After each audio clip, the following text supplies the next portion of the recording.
Thank you everyone for joining us. We do expect more attendees, so as we begin our discussion today, a few folks will roll in. And again, welcome to today's webinar, Elevating Recent Community Environmental Wins. We are extremely thrilled to have you join us today as we dive into the incredible power of successful collaborative initiatives and how they have achieved positive environmental outcomes. My name is Andre Green, and I am the Associate Director for the Cancer and Environment Network of Southwestern Pennsylvania, or CINSPA for short. We are a network of over 50 organizations dedicated to eliminating harmful chemicals in our environment that contribute to cancer. Now, as we move into today's presentation, I want to acknowledge the particularly difficult times that we're in. From disinvestment to the active undermining of our public health infrastructure, we are living in unprecedented times.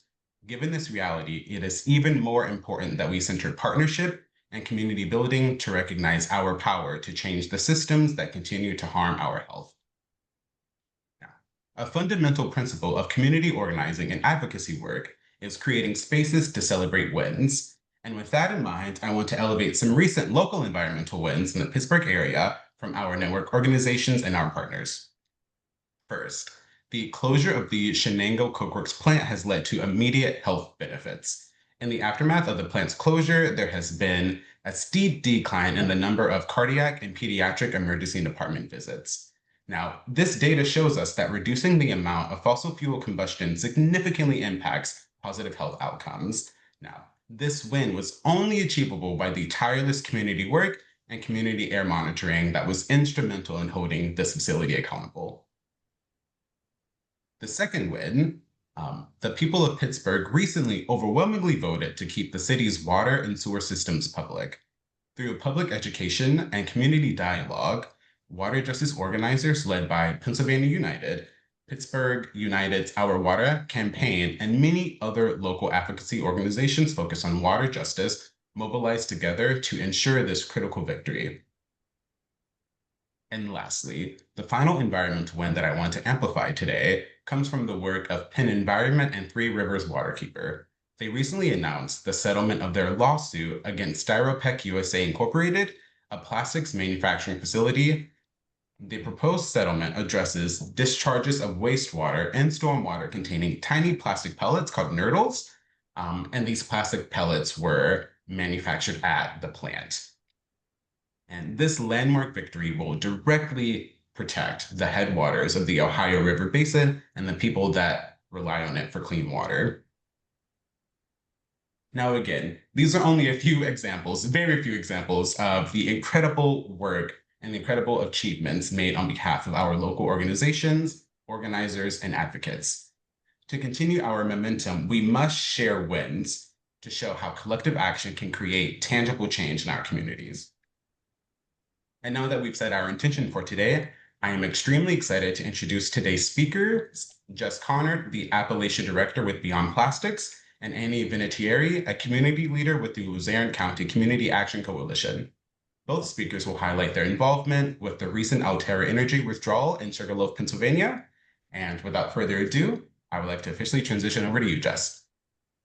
Thanks, Andre. And all of those wins are so amazing. I love hearing about them, especially in the Pittsburgh, Southwest PA, which is, kind of just a little ways down the road from me. So thank you so much for having me on today to speak. I'm so excited to be speaking with Annie.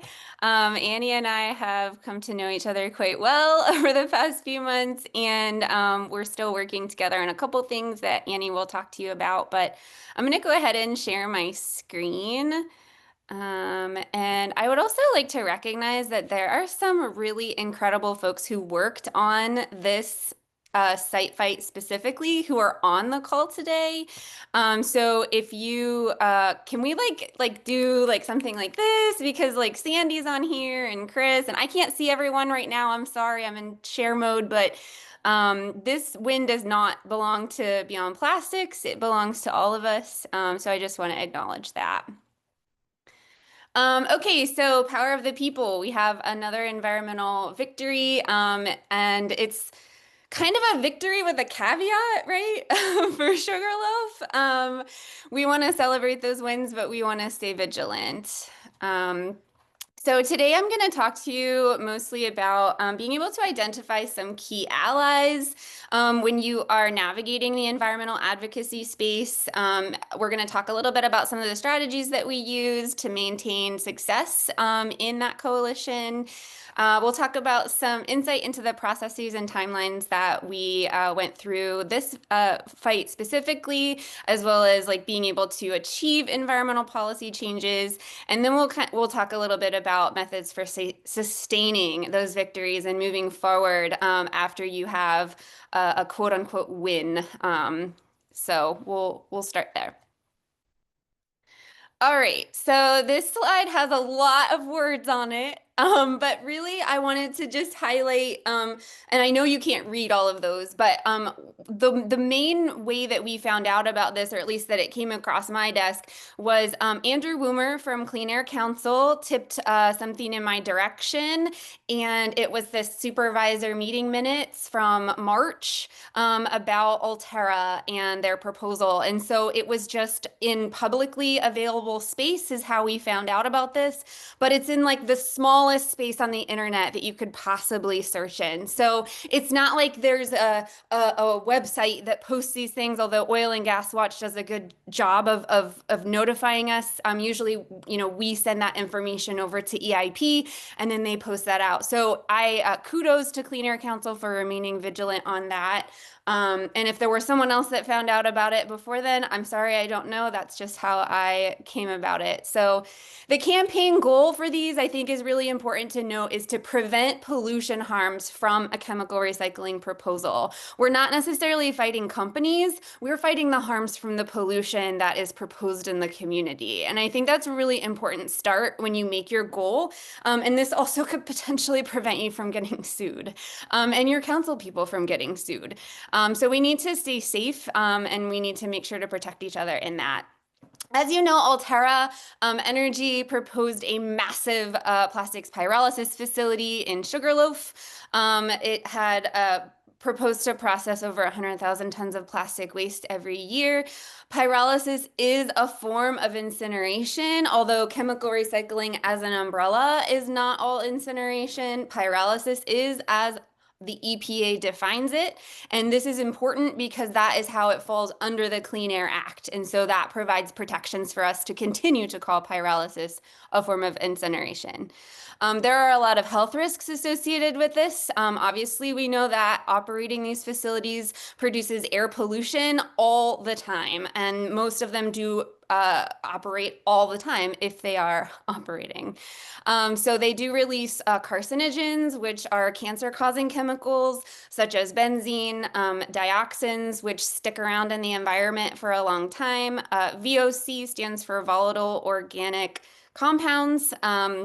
We have a lot of those that aren't necessarily super hazardous, but these ones produced are. And particulate matter, which are small little particles in the air that we can breathe into our lungs and can cause all sorts of respiratory issues, among other things. So community impact, we recognized right away that this was the proposal was close to an elementary school. We noticed and identified some heavy truck traffic and storage of toxic and flammable oils in large tanks. And this is always presented as a cutting edge technology. No one's ever done this before.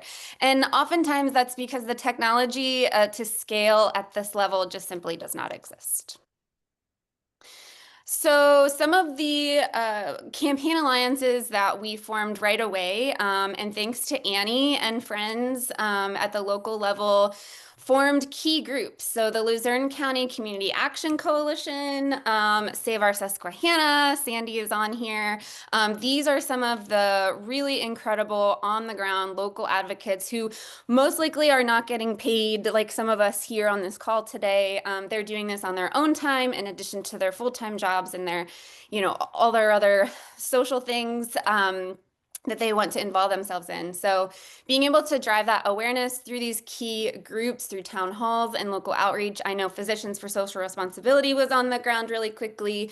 Folks from the college came out, and these are really important relationships to foster.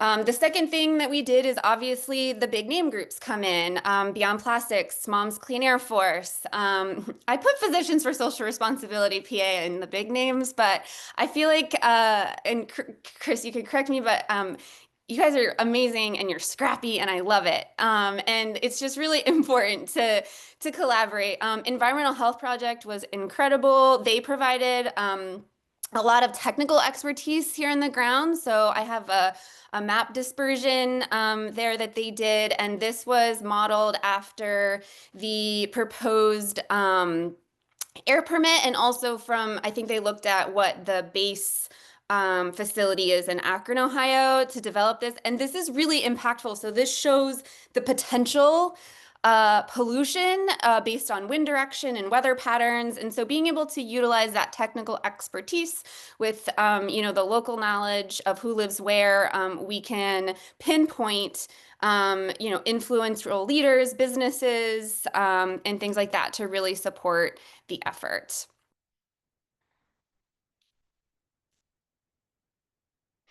Um, and my last slide, actually, I have two slides left. Continuing to press the issue. So these corporate entities, I'm going to shift the narrative here. They don't have as much power as we give them. People are like, oh, they're big corporations. They have all this money and all this power. And they really don't, actually.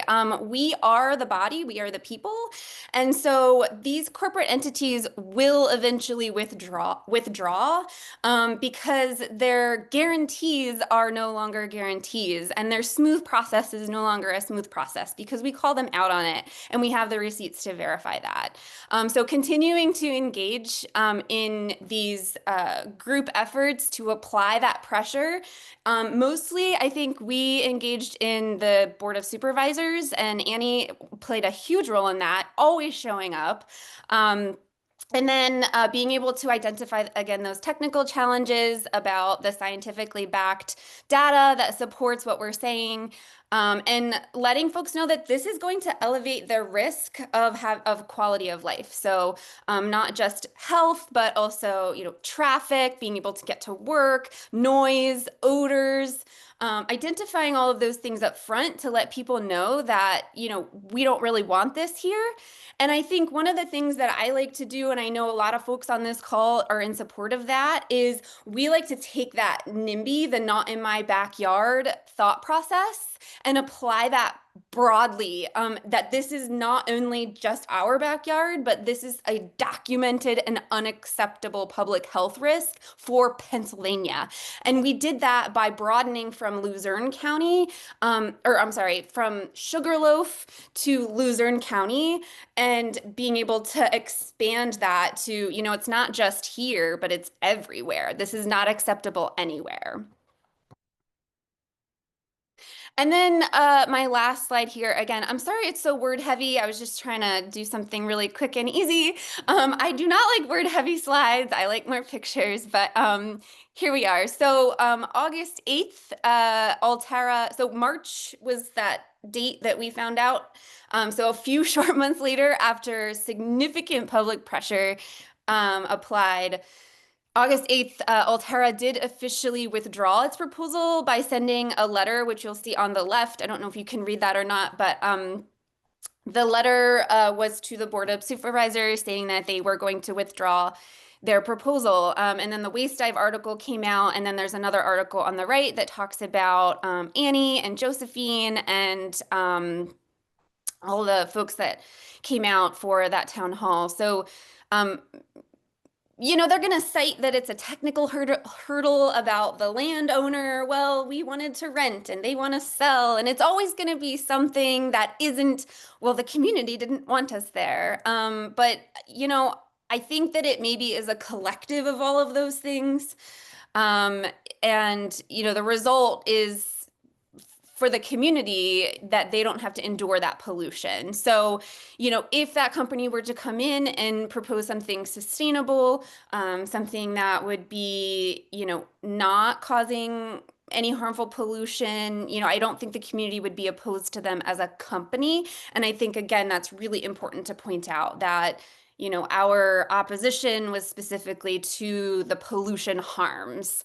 Um, Most importantly, these strategies it's not rocket science, and you can replicate these for every community that's fighting for environmental justice. I wish we had all day to talk about all of those strategies that we implemented. And Annie, I'm sure you have a few that you want to mention, but really just wanted to get you guys up to speed on sort of that timeline. It was a short runway, which I feel like they keep getting shorter and shorter with each fight, which is good. But that is, that's kind of all I have today. I'm happy to pass it over to Annie to maybe talk a little bit more about some of those details. And yeah, thanks so much for listening. Awesome. Thank you, Jess. And sorry I'm on like a weird angle here with bad lighting. It's been a technology morning. Yeah, thank you. That was such a great breakdown of really what happened. And I loved your word heavy slides. I always have that problem. So you're good. Oh gosh, yeah. So I was cued into it a little bit after Andrew Woomer gave that information. That had happened to be a meeting that I had missed in March. I try and have my ear to the ground. But I'm in my first child was born last September, so I was a little off my community game and still navigating the new mom waters. And I happened to be talking to Ginny Kerslake, actually, from Food and Water Watch, about other issues that we're facing here right now that are really problematic with the hyperscale data center nightmare build out. And she said, Sugarloaf, Sugarloaf, Sugarloaf. Hold on a second. Is that like Northeast PA Sugarloaf? I said, yeah, that's us. And she said, well, you got to hop on a call tomorrow. There's a really critical matter going on there with a big polluter that wants to come in. And I was like, oh my God, what? And I actually knew this location because myself and some other residents had fought off some other nasty stuff there a couple of years ago. Not incineration, but just stuff that the community did not want. And so we knew that they were eventually going to try and come back with something else. And sure enough, they snuck it in. So yes, we are tiny but mighty. I love that. Yeah, that was kind of how things got kicked off. But what we did was really work to probably the most effective thing that we were able to do initially was canvas door to door. And PSRPA was really helpful with that. Josephine, who was pregnant, God bless her, she has now had her kiddo. She's an amazing mom, and she came. It was hot. It was June, and we got out there. It was like record temps that weekend. I think Sandy and Glenn remember that too. We were all like, "Ooh, are we ready to do this?" And we went out, and people were really concerned. And I will say that, that dispersion model, that emission dispersion model that Jess referenced and gave a picture of was really critical. People really are visual. And if you give them an idea of what this impact looks like over their child elementary school, over their church, over their park, over their dance studio, their library, people really freak out. And so, without wanting to like fear monger, you also want people to get a really realistic perspective of what they could be facing or breathing, I should say. And so we found that to be highly effective. And we started getting that out. We created a Facebook page organized as a group because there really wasn't one in our area that is willing to kind of take up community environmental causes per se. And so, and we have some groups that are doing other stuff, but they're specific to other issues like our polluted creek and other things that are leftovers from acid mine drainage. So anyway, we created that. And I think what was really important was, and I know this can be an issue, it's tough. So we live like politically, we live in a pretty red area. And so I think traditionally a lot of people have in mind that, people who maybe are from a more conservative background aren't going to be interested in environmental causes. And we actually found that to not be the case, because when you strip away any politics about it, people really just want to be able to like breathe and not get cancer and like have healthy food on their table, clean food and water. And so, and I had spoken, Sandy had given me some really good insights with this, just about like learning to work with community members across the board from different strata, from different backgrounds, and perspectives. And that I really am so grateful for her and Glenn's perspective coming from Save Our Susquehanna, where they had had a successful site fight there and were able to send another group in Cena packing not that long before, about a year or two before. So yeah, big ups. So they were so useful and helpful, just supportive. But so that was a wonderful thing. And what happened too, we had a really great community meeting. We were able to get about 100 people mobilized who came out for that, who had no idea what was going on and were really concerned when they started getting information out. We started getting information out in the public. So they came, we had press coverage. We actually had like a surprise visit from the Altera PR guy who decided to show up like unannounced. He'd been tipped off by the local, Omar Terry, who'd been tipped off by the local press. They were trying to get both sides of the story, and he'd be like, what, there's a community meeting? I'll get in my truck and drive from Ohio tonight. So he did. But it actually worked in our favor. And so I would say that, you take, life gives you lemons, you got to make lemonade. We were cordial, we were polite, we were firm. And he was, a respectful, polite individual. So we were, you establish respect, you establish mutual understanding, and the best kind of learning happens through dialogue. So he was able to answer some questions that we actually didn't have the answers to, like where was the trash coming from, and would it be operating 24 hours, and a couple different things. And his answers really peeved the community, frankly. So we kind of had to like dial it down.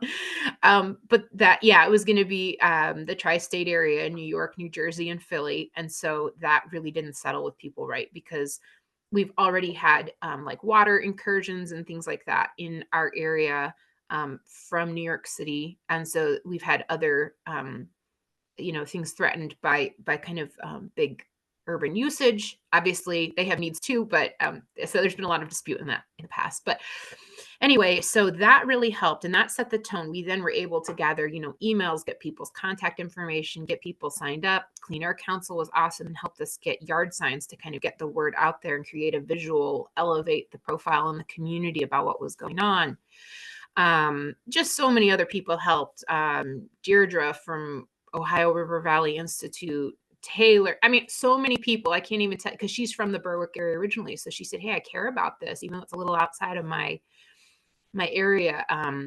Mike Ewall from Energy Justice Network, who has tons of experience in these types of fights, he was fantastic, giving ideas and advice, and just so many people. I know I'm missing people here, so I apologize. Obviously, Jess, she was terrific and led us fearlessly in all our calls and just organizing things. Josephine, that the list goes on.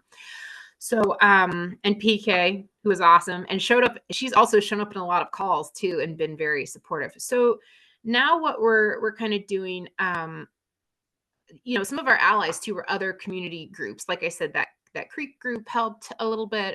Alliance to Stop the Line has been particularly helpful. They're working on fighting back on a 500 kV line that would go from a nuclear facility 12 miles away across 2 agricultural valleys over several watersheds, including the Susquehanna River, and 2 feeder streams for that, which ultimately go into the Chesapeake Bay watershed.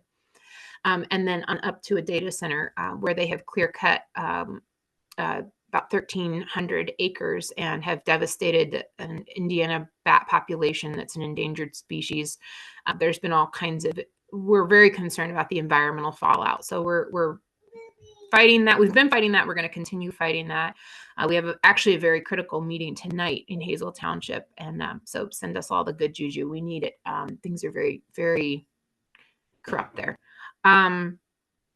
Anyway, back to Altera. So another wonderful thing we had that we did not expect was a local physician who was a retired physician who happened to be a township supervisor at a neighboring township, Butler Township, got turned on to this and said, hey, I don't want this. I fought something like this years ago in this area up in Hazleton when I was a young physician just starting out with a group of other young doctors. And I am going to blitz this out to everyone. I'm going to contact the county. I'm going to pass a resolution in our township. I mean, they passed one before our township ever could get its act together. So it was amazing. He really, and here's a crazy thing. So this is how canvassing really counts. How that physician found out about our community meeting in which he came to, heard enough, and was like, nope, I understand science and chemistry. This is really bad. Was that his wife was going to get her hair and nails did at her local salon. And one of our volunteers, community volunteers, had canvassed there and handed out some flyers and said, you guys need to, hey, housewives, you need to know what's going on, And it was awesome because that woman happened to be married to this retired physician, took it home and said, Frank, you need to see this. And they came to the meeting. So it just goes to show that kind of like grassroots. Sometimes we think, oh, everything has to be online. But in this day and age, you got to get out in every and any way possible. And sometimes that means pounding the pavement. So anyway, that's what we're doing now. One of the things we're working on that I think is really critical is two parts. So we're still fighting this on the county level. We want our county to have some really strong language on the books. We want them to go through not just with a resolution, but ultimately to overhaul how they look at polluters that would come into our county. And it's going to be a long-term tough fight, I think, because we very much so have there's this leftover feeling from the mining days because it was all anthracite coal mining in this area. And then like we're in 2 agricultural valleys, but then it's more anthracite coal mining leftovers. There's this area that, oh, we have all this mine scarred land and we need to turn it into tax revenue. And so we're going to give tax breaks and incentives to get these big developers here because that's what's going to save our area from becoming like every other Rust Belt city, right? And so this very like misplaced notion has been really destructive. And I can give examples of that in our area, just up on the mountain, 10 minutes from where I live. From that point on south is a whole stretch. It's a cancer cluster for polycythemia vera. And that is a really nasty and rare blood cancer. And so we are already facing that kind of thing here. We do not need more toxic overload here. And so I think working with the county, working with our local and regional officials, it's going to be a long fight because they think that they're bringing in jobs and economic boon. And we're trying to say, hey, we can bring in jobs, we can bring in economic boon. But we also have other things like health and housing, which is actually more critical here right now, amongst other things. And so that's really kind of like my long-term goal. Jess has been really good, just helping push from the back. Emily Wildman, many others. So I'm really grateful for that. My other thing I think has been a weak point, because I feel like we have to be honest too, is that we have had a hard time engaging our local Latino population. And I self-admittedly, some of that has been my fault because I'm so overwhelmed and short on time most of the time.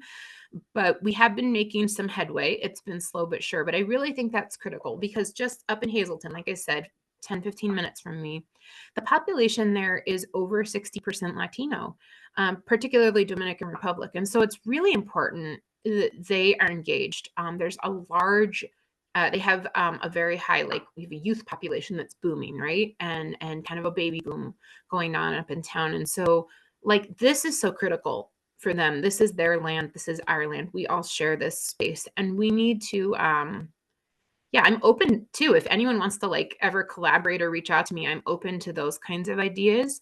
We are starting to make headway with contacts that I have and friends that I do have in that community. It's tough because a lot of them come by way of New York City. And so they're kind of desensitized to pollution.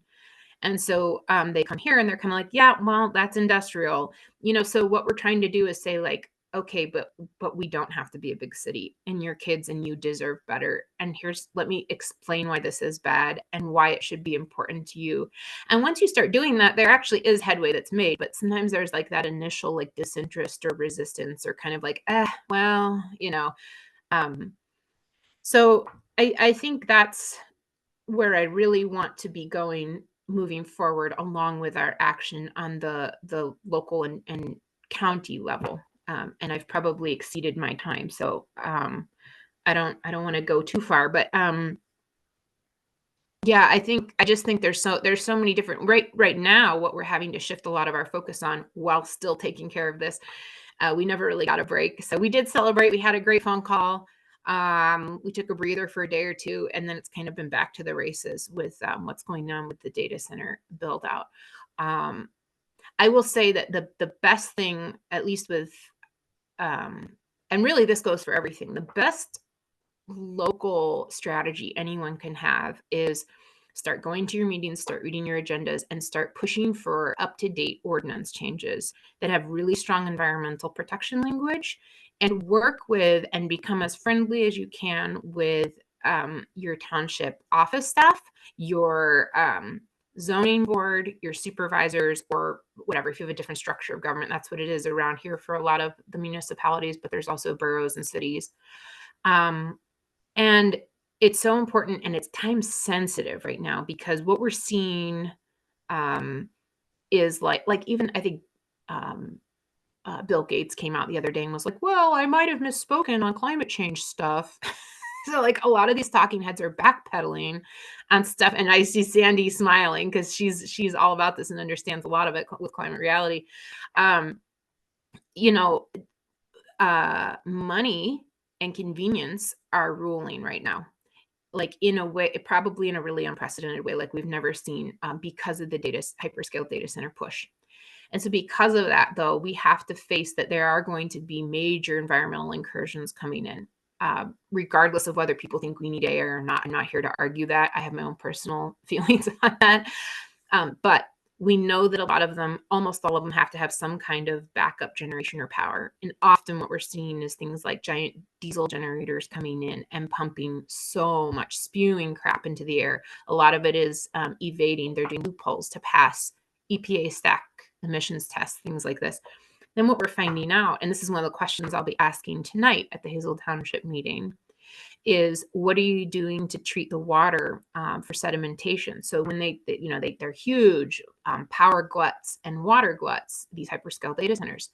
So in order to cool their big data processors, they have to pump in millions of gallons of water daily. And in order to do that, most of them require a high grade water, like drinking water level. And so what they'll do then is also retreat it on the way out, because they're like trying to reduce sedimentation. Then they're maybe returning, in our case, to like the local sewer authority.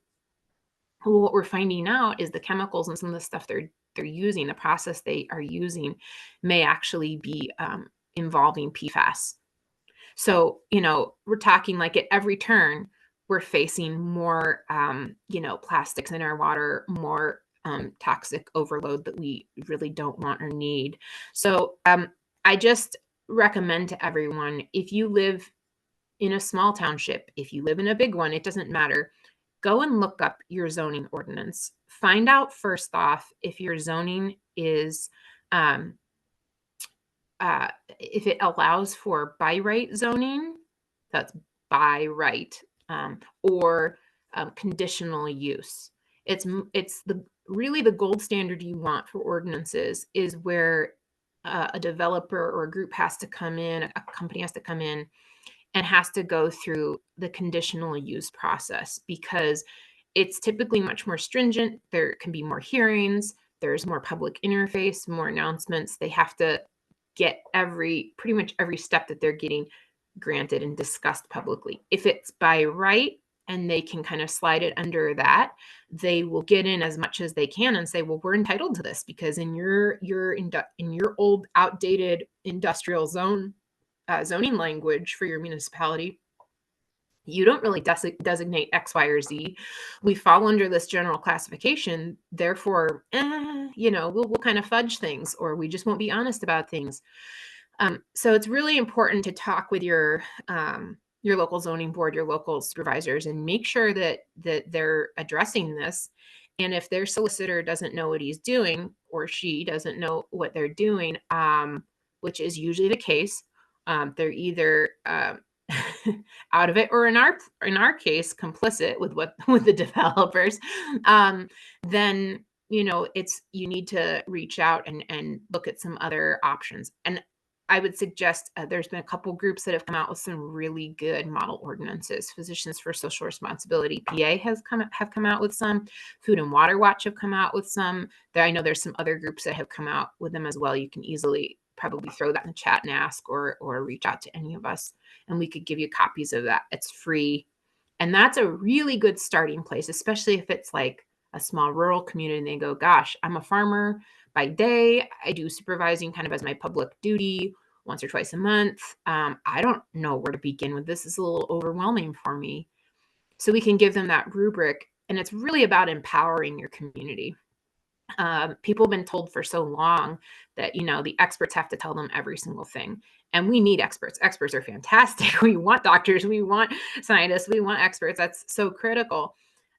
But we also need people to understand they are the missing piece. And if we empower them and say, no, you can learn this language too, you can read this research too, you can break it down, and you can apply it to benefiting and really cleaning up your community so that we have the best environmental face going forward, then you're winning. So anyway, I'm sorry, I will cut myself off now. Thank you. And you're fine. You are such an engaging speaker. I could hear you speak for literal hours. So thank you so much. So we are going to transition to our Q&A section. But before we do that, I just want to share a quick reaction that I'm having for both Annie and Jess. I just feel so inspired and so moved. I think what you've exemplified today and your process for fighting the Altera permit is that grassroots organizing works. It's a lot of work, it's impactful work, but it's effective. And I think it's such a perfect, like you said, Annie, rubric for that can transfer to other communities. I think a lot of times, especially what we hear in my organization and our network partners, is there are these bad industry actors coming into these communities, and there has to be some sort of universal, but still community specific way to fight these fights. And I think what you've experienced and what Jess you've experienced, I think is a perfect rubric, a perfect template for how to navigate this. I wanted to add one thing that I don't think you said it, Annie, and I don't think I said it, but we also engaged folks from the flagship facility in Akron, Ohio, which was critical, I think. And we've done this, I know, like with Beyond Plastics, we did this with International Recycling Group when we connected Erie, Pennsylvania folks with Gary, Indiana people, because there was crossover in where the pollution was going to go. And so I think that was really, really critical because Mel had from People Over Polymers. Correct me if I'm wrong. Pop Akron. Pop Akron, yeah, they had all of this knowledge about Altera already, and were able to share that and, really get us up to speed very quickly. And so I think that I wanted to mention, and then I just have to share this because this was our post-victory Zoom where we were so excited, and I think there's a lot of names and faces on here that many of you will recognize, but like look how there's like not one bad picture because we are just so happy. So I just wanted to share that because I'm just so proud of the work that we do together. But yeah, thank you, Annie. That was incredible. Well, thank you, Jess, and thank you, Andre. Yeah. Maybe we'll go to the questions. Yeah. Something else I've noticed too is I think this aligns with what you just showed, Jess, about this being a communal effort. The entire time we've been in discussion today, the entire chat has been people showing love to each other, people giving shout outs, people talking about their collective experiences. And that's what it's about, that human power, that people power that is used as fuel to continue the fight. And it's literally something I've noticed the entire time. And just again, proof of the grassroots nature of your entire fight. I think a question to start off the Q&A portion. Oh, actually, I see Sandy, excuse me, your hand is raised. So let's start with you. I get Sally all the time. So I don't really have a question. Just thank you so much for this kind of debriefing of the fight. And it just, I like what you said about the narrative, first of all, concerned citizens and not attacking the company. And you know, townships are always afraid to act because they're afraid to get sued.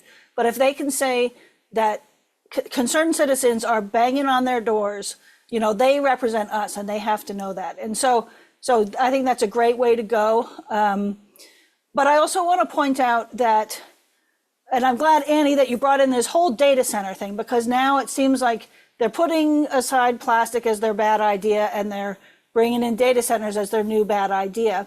And we're all fighting them all over the state, and their tactics are the same. They're like the same.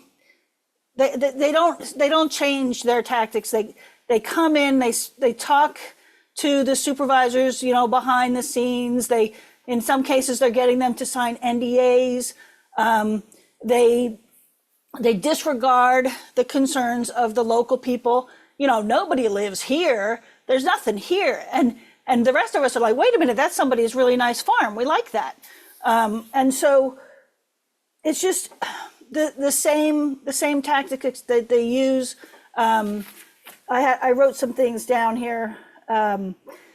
They change their story. They kind of are a little massagey with the truth about what they're going to bring, about the pollution. It's going to, like you said, it's going to be a big benefit, you know, and there's going to be jobs. What we know with data centers are big buildings and small parking lots. There's not going to be jobs. And when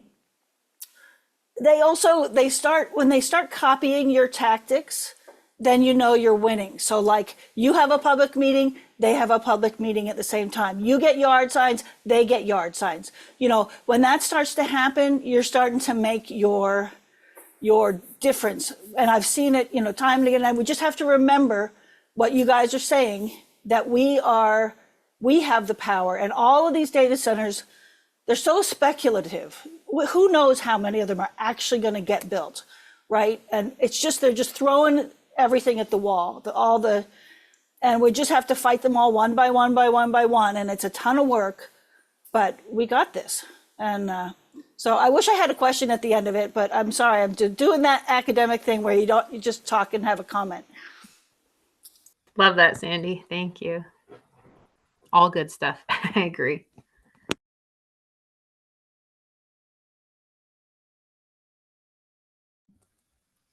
Thank you. Oh, yeah, Mina, I think has her hand up. Hi, this has been so educational and wonderful to hear all of this. So thank you so much. It's good to see you, Jess and Sandy, and nice to meet all of you. I'm a scientist. I'm based in San Francisco. I'm affiliated with the University of California, San Francisco, and I've been doing research and analysis on the health threats of so-called chemical recycling for a number of years, and supporting the movement in their work advocating against these harmful technologies.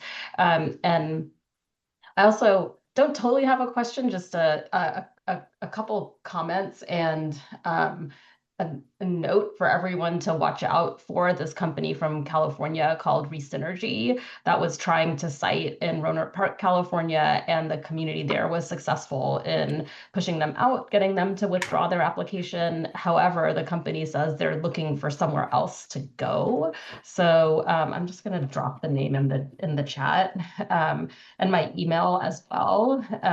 So if anyone hears anything about these folks trying to come in somewhere else, yeah, definitely please loop me in on that, because I did a lot of work analyzing their permit applications in California. And I'm certainly available as a technical resource on so-called chemical recycling as these issues continue to come up. And the other comment I had was on just engaging the Latin population. I think something I've seen that's been successful in California is having a trusted leader or messenger from within that community help to be the one to make those connections. So if there's any local Latin groups that you might be able to engage and try to start to build those bridges, that might be a potential way to start to make those connections. Yeah, I love that. Thank you, Vina. If I may answer or reply to that, it's really good to know about Resynergy. We will have it on high alert because they'd probably love to come to an area like this.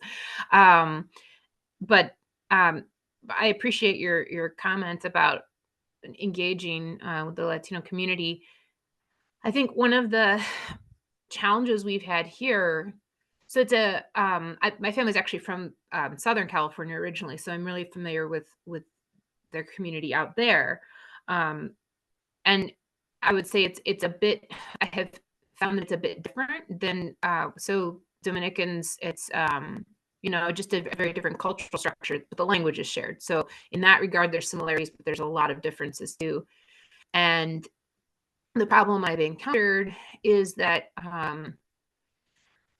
there's honestly a lot of the ones that would be leaders or leading groups in the community have kind of already been corrupted, for lack of a better term, by kind of the ruling class, and are sort of being taken advantage of, but don't realize it because they think they're paying homage to the movers and shakers, and they're afraid of, I think, putting that at risk, which is unfortunate.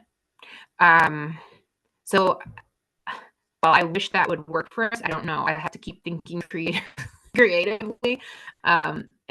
And we are working with reaching out. There's a local news, like a little Facebook news group that he has quite a big following. So I've been working to try and get some info out to him via that way, because sometimes if you can't get them from the organizational trickle down, you can get them from the social media posts that everyone's kind of listening to, and there's no gatekeepers.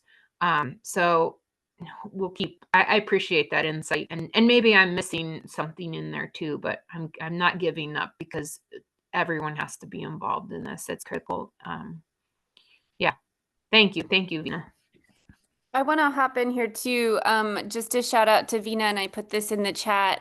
Vina volunteered to speak at one of the county commissioners meetings, and unfortunately she wasn't able to because they did not allow an opportunity for public comment, but Vina is excellent, and I want to just stress that technical expertise will push folks over the line, because you can present the receipts, and that's just so important, because the company can't do that. And I wanted to just quickly answer the question in the chat about the jobs conversation. And if somebody has the Orvie report, the economic report, to drop in there, I was looking for it, but I didn't get a chance to before I came up here. But there really is no jobs conversation, because economically these facilities don't work, and we have the receipts for that too, because of the other facilities. They siphon tax dollars away from community infrastructure, and so there's a lot of evidence and things that we could present. We don't have time for all of that today, but there really isn't a jobs conversation when you're talking about all of the issues that they bring. For what, 30 jobs? That's just, it's not going to be prosperous for your community. And there are other more sustainable projects that you could bring in. But I'm also from an environmental justice community, so I get the desperation. We live in a sort of a food desert area, where you can't get DoorDash, you can't get your groceries delivered without paying a very large fee. So, I get that there are a few jobs, but these are certainly not the ones that you want, and there really aren't that many. So I think that's just important. But if anybody has that Orvie, yes, thank you, Vina. And then I'll pass it to Glenn. Hi. Going along with something Annie said about how with these issues about environmental issues to protect the community, they really win across the political lines. It's one of the strongest issues to organize around. So I'd like to see us take the wins and then become more proactive. Because we still have all the problems on the ground. Like you started by mentioning about the site where Alterra is. The site's still there. Some of our supervisors are still very backwards, taking non-disclosure agreements, lying about it, meeting with these groups in back doors. And this neoliberalism we've faced for 50 years hates democratic processes. And I'd like to see us take these victories and establish regular ongoing meetings for people to come out and meet personally. From there, when these things happen, you can then form an ad hoc group to fight the latest abomination much better if you're already bringing people together. And like I said, you know, these are regional issues. So it would be a way that we could take all the people that we get at our public meetings, which really are based on democratic processes and people from the community, including that. If you compare that to what the industry always gives us is some form of dog and pony show. So we have to get people in the community using these democratic principles again, not only meeting together, but then having a listserv that you know, people, you know, can start organizing. We need to bring in more people so that as these things attack our communities, we already have an infrastructure there. Like I would go to some of these politicians if we could create such an infrastructure to set up that forum, and I'd say, don't even bother having public meetings again when you have an industry like an Encina. We'll do it because you guys fail. You let them run dog and pony shows. And until the people organize and then have their own public meeting, we just get a bunch of nonsense. So I think we should take that organization once we have a victory, have a celebration, and then the next day try to reorganize so that we can bring more people in for the next fight. That's my thoughts. I love that, Glenn. That's awesome.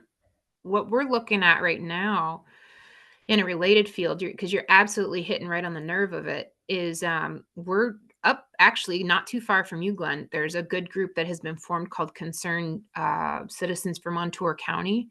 There, and you probably know, you might know one or two of the gals and guys there. There's a doctor involved up there and a couple other folks, Renee, I believe, who's one of the members of the Planning Commission. So we're trying to link up across these counties because what we're finding out is they're trying to build probably an energy hub. In Maine and Mifflin townships, PPL is now sending out third-party right-of-way agents to little old ladies on farms in our beautiful, you know, pristine central PA farmland, and trying to widen easements by 150 to 200 feet. And they're telling them if they don't do it, you know, their land's going to be taken by eminent domain anyway, and all kinds of crazy stuff going on. So to your point, Glenn, the more communication, you know, when I'm on the phone with a farmer who's a supervisor in Maine Township in between his harvest, and he's going, help, help, help, what do we do? And I can put him in touch with folks from Food and Water Watch or PSRPA or other community members up in Montour County, give them a couple names and numbers. People begin to feel hope again. And it's not just hope, it's camaraderie. I mean, this is, I think it's funny with all of the division and, you know, the nonsense with the shutdowns and everything going on. They really have awakened the beast of the people, because we are seeing community activism from MAGA Trumpers all the way to, like, you know, Right. as far left as you can go. So, and everything in between. That's powerful. That's really powerful. You're absolutely right. The neoliberal mind hates the democratic process doing what it was actually intended to do. So the more we can do that interlocking and networking, Yeah, and we actually stand a fighting chance. Yeah. like you noticed with canvassing, when we Yeah. went out canvassing against Encina, we didn't run into anybody that had a problem with what we were saying. People were concerned, but we ran into a lot of learned helplessness. People Mhm. have a lot of anger and energy, and they don't know where to turn because there's no infrastructure there.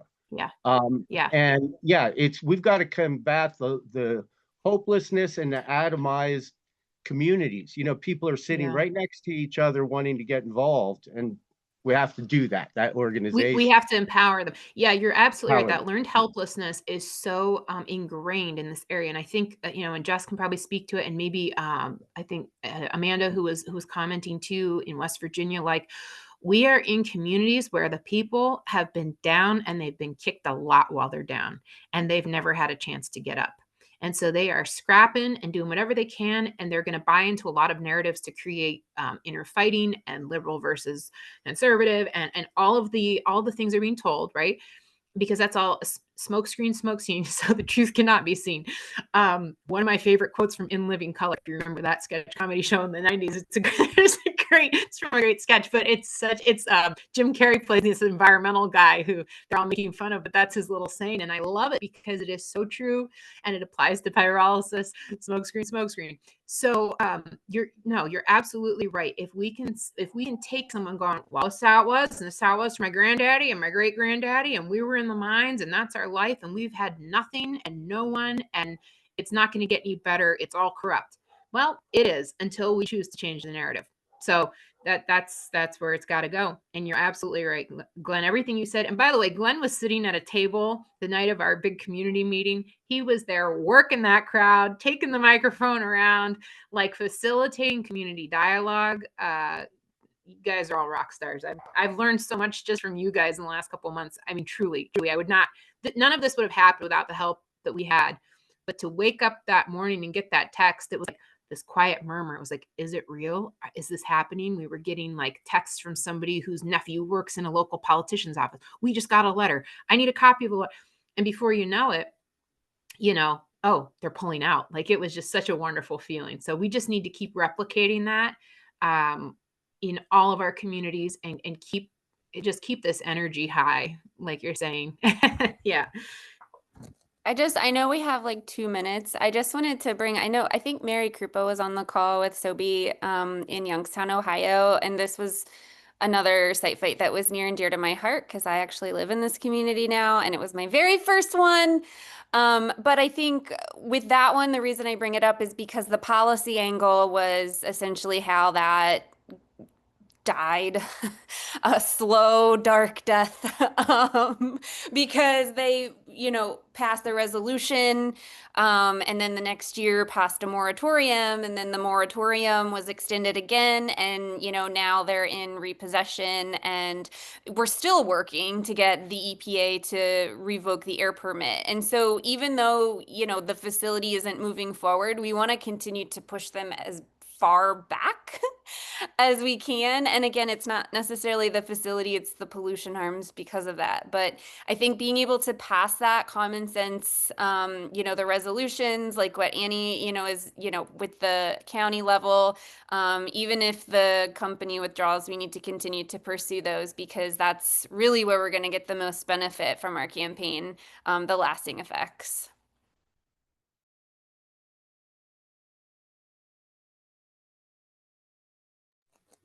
Yes to all of that. Yeah, this has been such a great, I'm so grateful to Andre and to your whole crew there for reaching out to us, and Jess for helping facilitate some of that too. And just thank you.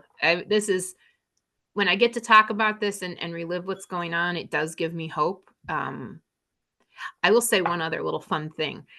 Coincidentally or not, 3 days before they pulled out, we really started dogging on one of our U.S. federal congressmen who had taken pictures earlier in June, and we found the post, and he was with Altair, and they were all glad handing each other, like, wahoo, this is great. This is going to be jobs, wonderful.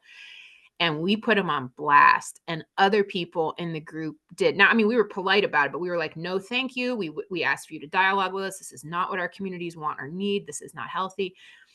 And other people joined in, and it was like, and what I found out was this particular congressman, Muser, by the way, Dan Muser, for any of you who might know, Dan Muser is very concerned about public perception and has a bit of a Napoleon complex. So did we strike a nerve? Did that help move things along? We don't know. But all of those things are pieces. So that community engagement, every level, and getting people who are loyal to it and understand it and are going to go to bat for you too. So important.